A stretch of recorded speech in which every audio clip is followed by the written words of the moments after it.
Magandang araw mga kababayan, magandang araw sa ating mga tagapagsuporta, tagapakinig at tagapagtaguyod ng ating Ka Eric Celis YouTube channel at ng ating Ka Eric Jeff Celis Facebook account.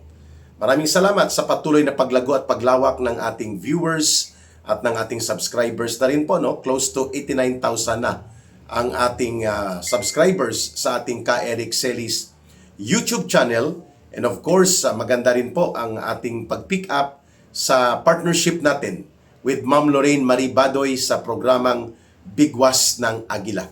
Tuloy-tuloy po ang ating plataforma ng pagsisiwalat hinggil sa mga katotohanan at mga pananaw sa mga nagaganap na mga balita at pangyayari sa ating lipunan, lalo na po ang layunin nating maipataas at maiangat ang kamalayan ng ating mga kababayan nang sa ganon ay maging matatag po ang kanilang paninindigan upang tumulong sa pagsusulong ng pagbabago sa ating gobyerno at sa ating buong lipunan.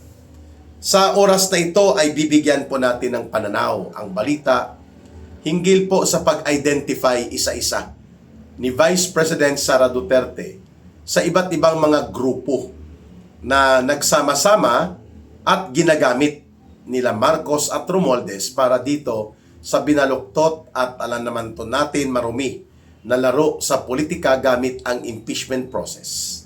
At ito ay malinaw na mayroon pong pagkakaugnay sa kasaysayan at sa mga nauna pang pangyayari kung bakit ganun na lang po at ganito ang mga hakbang na ito ng grupo ng mga tinuran ni Vice President Sara Duterte na pinupunduhan at direktang ginagamit nila Marcos at Romualdez sa grupong ito nang gagaling ang mga sinasabing pinakamalala na mga attack dogs for political demolition job hinggil sa ginagamit nilang taktika ng impeachment process. Una, pinangalanan po ni Vice President Sara Duterte ang grupong komunista at mga terorista.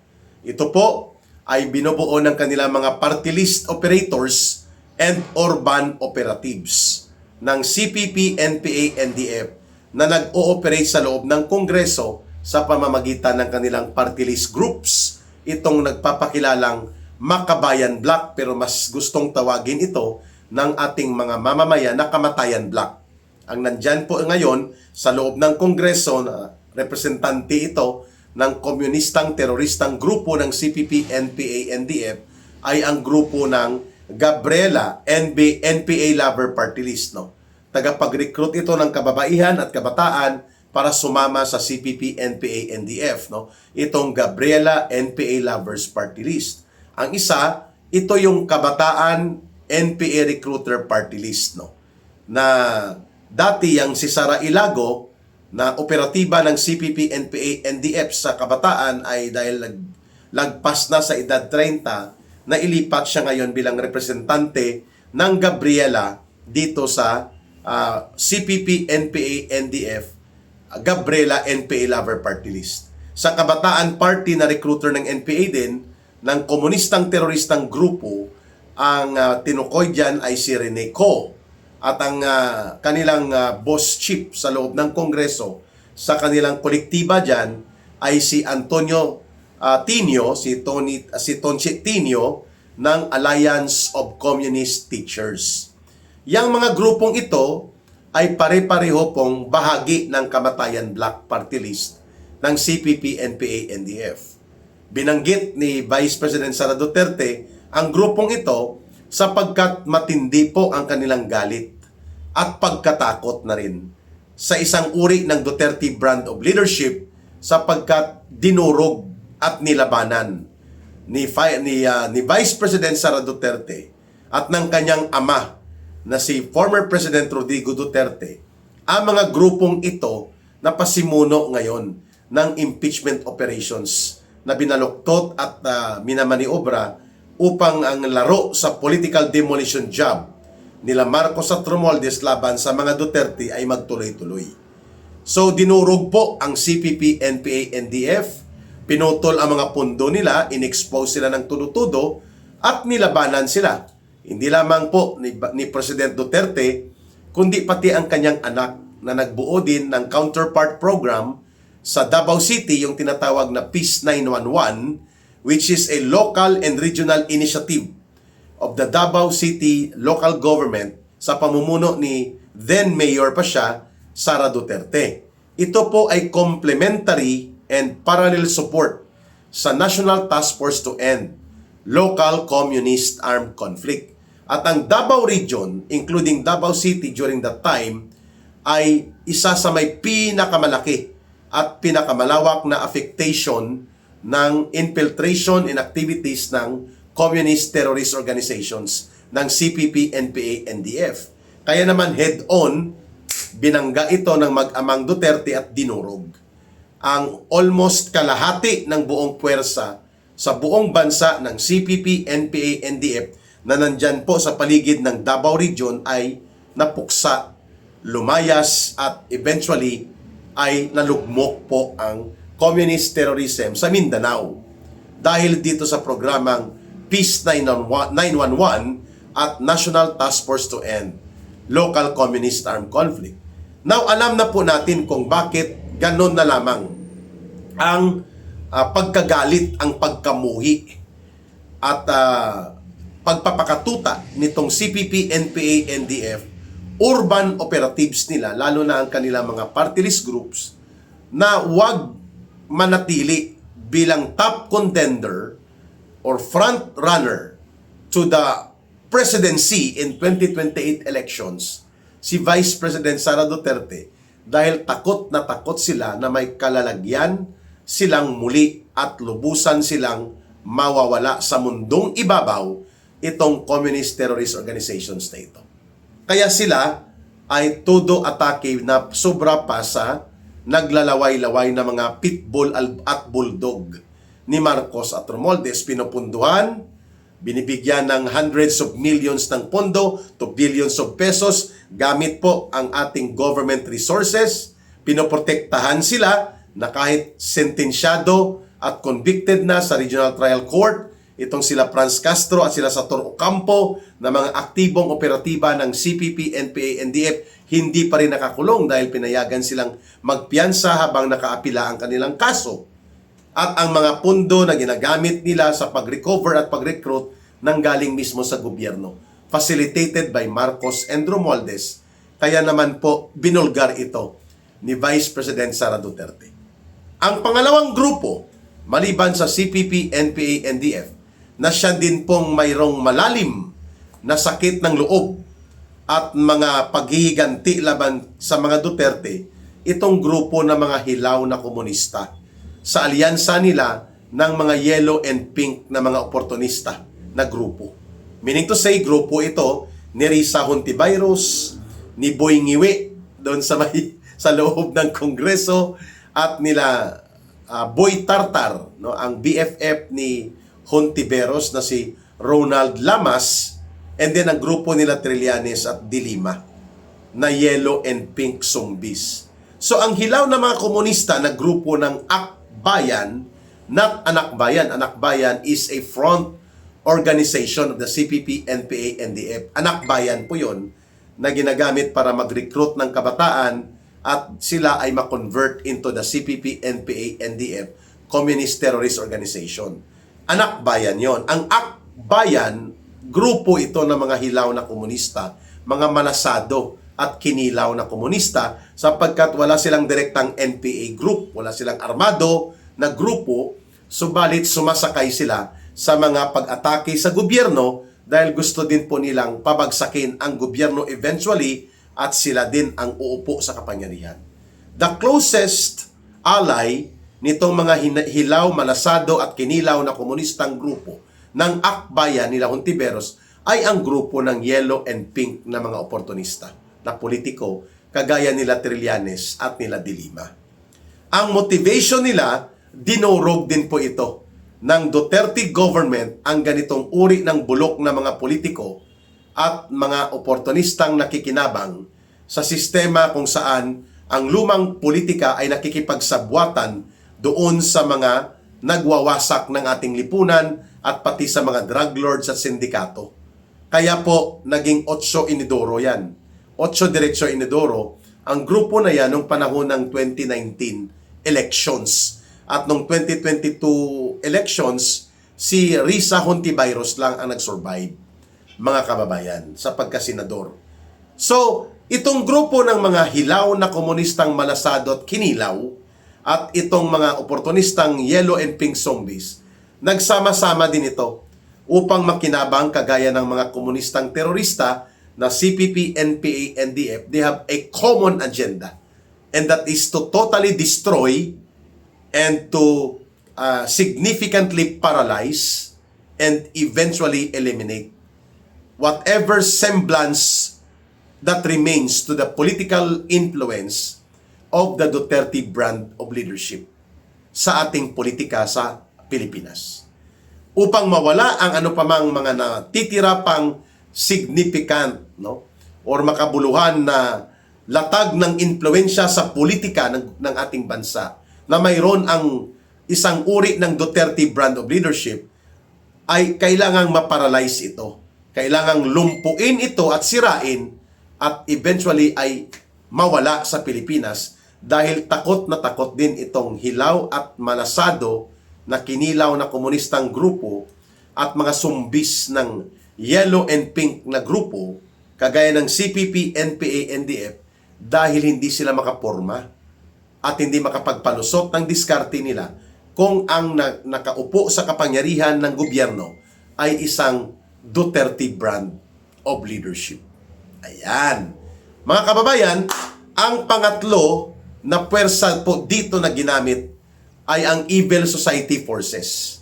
Yung mga grupo nila, Father Flaby, yung running priest na, the pestering priest, ng tawag sa kanya ng netizens, na si Robert Reyes, at ito'y kaalyado din po ng mga dilaw at pink zombies. Sila naman po ay nagpapakilala di umano na civil society, pero mas naaangkop na tawagin silang evil society. Ginamit din po sila para kunwari ay mayroong mga suporta ng iba't ibang sektor itong maruming laro ng impeachment operations in order to demolish, destroy, and eliminate the political influence, at ganon din po ang posisyon ni Vice President Sara Duterte. Lalo pa na lumalantad na ang katotohanan in the early pronouncement right now into the presidential elections, si Sara Duterte po ang nangunguna sa lahat ng survey at siya pa rin po ang kinikilala the most formidable and frontliner consistently na magiging top line candidate na bubutuhin o pipiliin ng sambayan ng Pilipino pagdating po ng susunod na presidential elections. So tatlo po yun, ano? Yung komunistang teroristang grupo through their urban operatives, lalo na sa Kongreso, ay ginagamit din po para wasakin at atakihin ang Duterte brand of leadership at ang Duterte political network. And that is why they are joining forces, itong mga hilaw na komunistang terorista, sa grupo ng mga kinilaw at malasado na komunista ng Akbayan at ng Yellow and Pink zombie groups nila De Lima at Trillanes. At ang pangatlo, itong nagpapakilala ng mga pare, madre, at kunwari mga non-government organizations that they call themselves as a civil society, pero ayon sa ating karanasan sa kanila, mga evil society po ito. Extension ito ng tagapagprotekta ng malawakang pandarambong at pagnanakaw sa gobyerno na pinamumunuan ng sindikato ni Marcos at Romualdez, sapagkat sila po ay nakinabang din.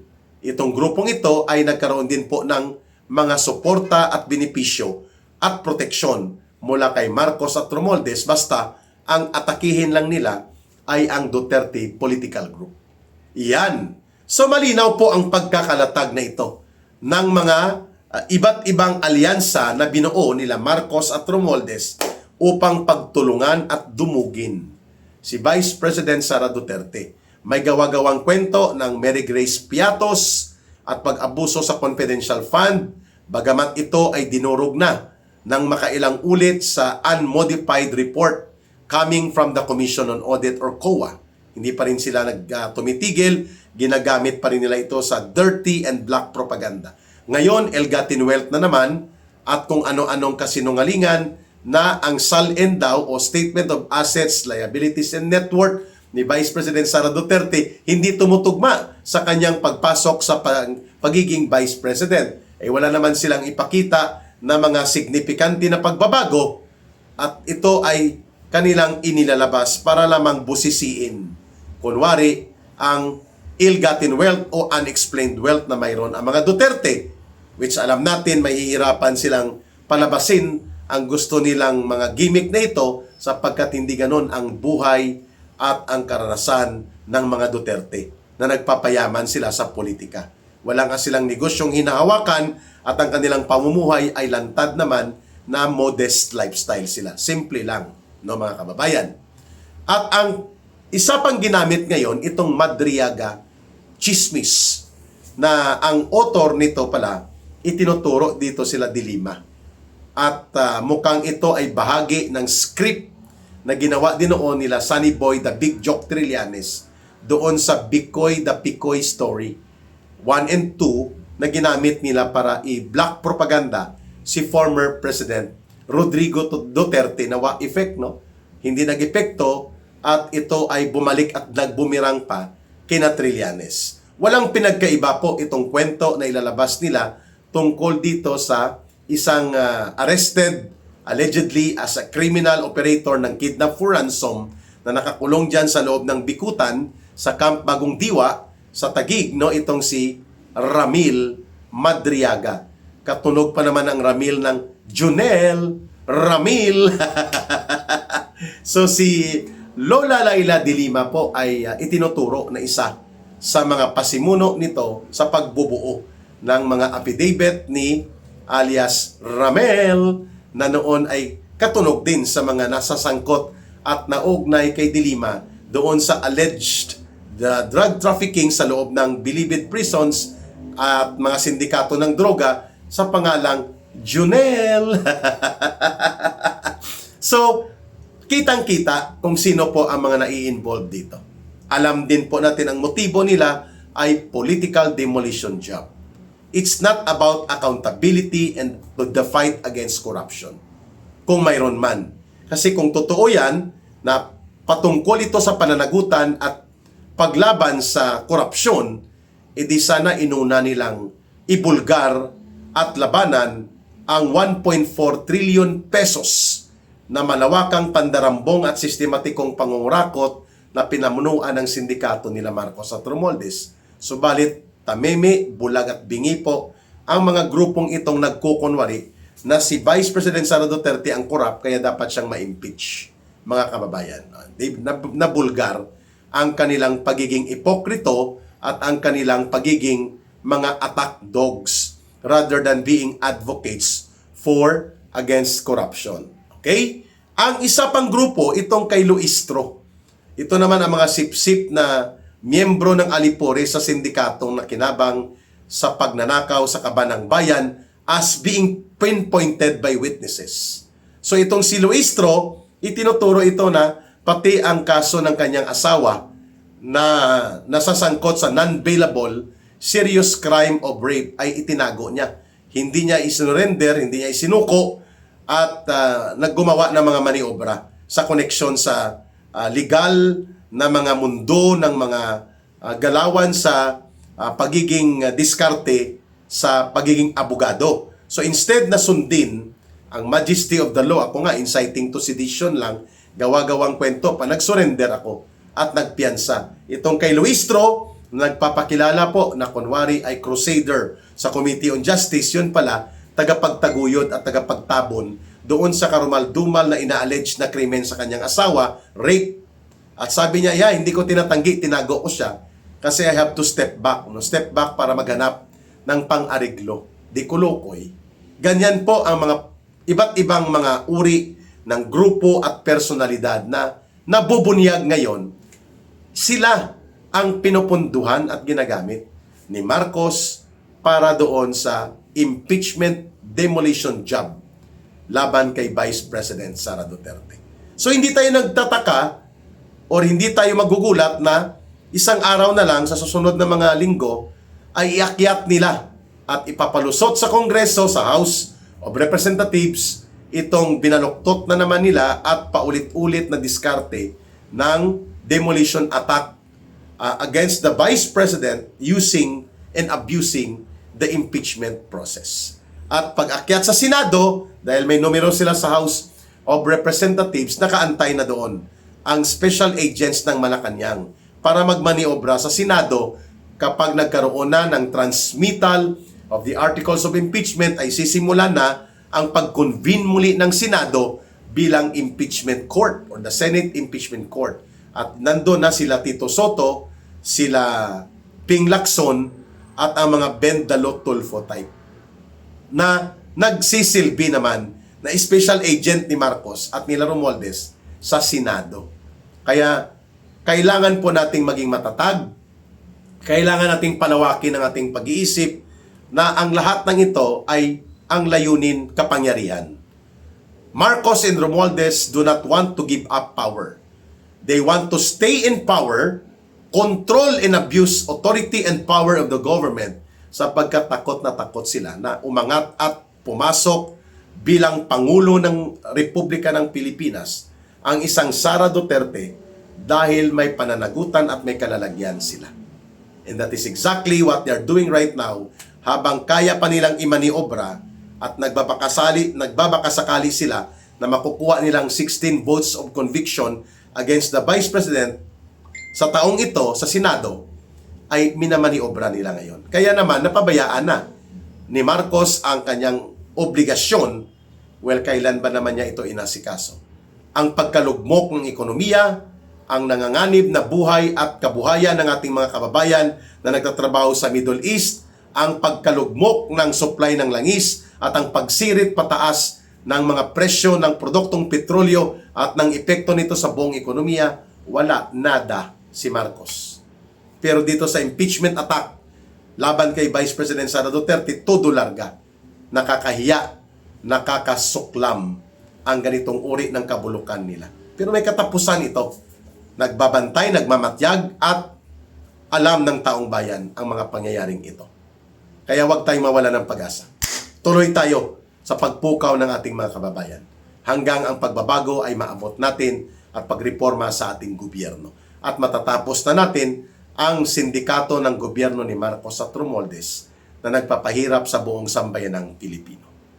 Sa mga nagtatanong kung paano makakatulong at makapagbigay suporta po dito sa Ka Eric Celis Advocacy Center na Bangon Sambayanan People's Movement, mayroon po tayong GCash line na 0916-308-7710. Uulitin ko lang po, 0916-308-7710. GCash line, Roilda Celis, at the same time, yan na rin po ang ating support line coordination. Mahalin po natin ang bansang Pilipinas. Walang ibang magmamahal nito kundi tayo ring mga Pilipino. Para sa Diyos at sa Pilipinas nating mahal. May God bless everyone and may Allah will be with those who are Muslim brothers and sisters. Bye for now. Ito po si Ka Eric.